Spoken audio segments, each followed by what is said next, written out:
Most people think the hardest part of leaving America is the airport goodbye, that final hug before security. However, the true challenge arises years later, as a subtle shift happens unnoticed. The probability of returning drops below 50% and continues its descent. It's a quiet, alarming trend. At any time, an estimated 9 million US citizens live abroad, though many never formally deregister when they leave. Over time, research reveals a stark reality: a significant portion of those who stay abroad longer than 5 years often do not come back. This phenomenon is marked by what scholars describe as the 5-year entrenchment point, where the likelihood of returning diminishes dramatically. Once individuals integrate into their host countries through permanent residency, property ownership, or schooling for their children, the emotional weight of leaving turns into an economic burden. As they establish roots, leaving becomes a disruptive thought. Let's talk economic gravity.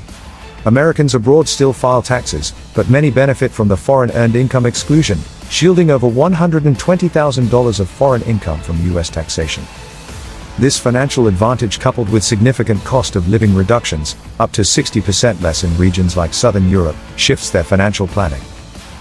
Healthcare becomes another crucial factor. The US spends nearly double on healthcare without better outcomes compared to many OECD countries. Lowering healthcare costs abroad eases financial stress and decreases the likelihood of returning, revealing a cold truth rooted in behavioral economics. Meanwhile, social integration is quantifiable. Studies show that expats who learn the local language, build local friendships, and engage in community activities report stronger ties to their host country than their homeland. After years abroad, their future is psychologically mapped onto their new environment, further solidifying their choice to stay. The re-entry shock is real, with expatriates experiencing higher stress levels upon returning home as their internal norms clash with past expectations. The painful realization comes with financial and legal anchors. Acquiring residency permits or citizenship severely hampers the chance of repatriation. The longer one stays, the more irrational returning appears.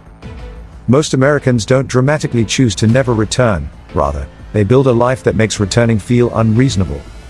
One day, when asked about moving back, they find themselves calculating, not emotionally, but structurally. And that's when it dawns on them: they're probably not going back.